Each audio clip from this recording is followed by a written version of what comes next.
Imagine waking up in the middle of the night. The freezing air burns your lungs as you take your first breath. Outside, the temperature has dropped to nearly -30 degrees Celsius. Powerful winds roar across a remote mountain deep within the Ural range. For reasons no one has ever fully explained, you grab a knife and slash your tent open from the inside. You don't stop to put on your boots. You don't take your heavy coat. You leave behind everything that could keep you alive. Then, barefoot and barely dressed, you run into the darkness. It sounds like the beginning of a horror movie, but it isn't fiction. In February 1959, 9 experienced hikers disappeared during an expedition through the northern Ural Mountains of the Soviet Union. When rescue teams finally discovered what had happened, they found a scene so disturbing, it would become one of history's greatest unsolved mysteries. The expedition was led by 23-year-old Igor Dyatlov, an engineering student and an experienced mountaineer. Every member of the group was well-trained and fully aware of the dangers. They were not reckless adventurers.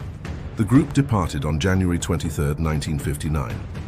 Along the way, they kept detailed journals and documented the breathtaking but unforgiving landscape. On February 1st, the hikers established camp on the eastern slope of a mountain known as Kholat Syakhl, or Dead Mountain. A final photograph was taken, showing the camp being prepared as snow blew across the mountainside. It would be their last image. When the group failed to return, concern grew. Search teams were organized, including volunteers, military personnel, and rescue specialists.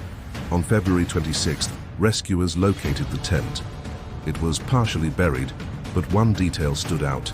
The fabric was slashed from the inside. Inside, boots remained neatly arranged. Food supplies and personal belongings were exactly where they should have been. Yet, the shelter was abandoned. Investigators discovered a line of footprints leading away. Some were barefoot, others wore a single boot. They led toward the forest. Beneath a large cedar tree, they found 2 hikers, dead beside the remains of a small campfire.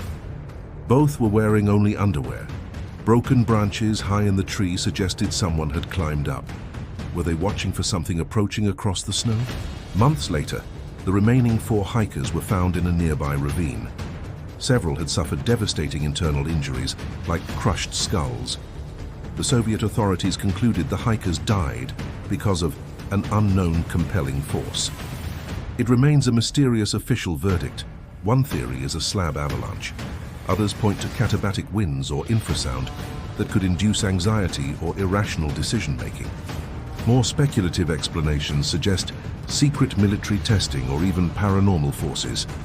No conclusive evidence has ever linked these to the deaths. In 2020, Russian authorities reopened the case. They concluded an avalanche was most likely. Yet important questions remain unanswered. What do you think happened? Let us know in the comments and subscribe for more stories of the ones that really happened.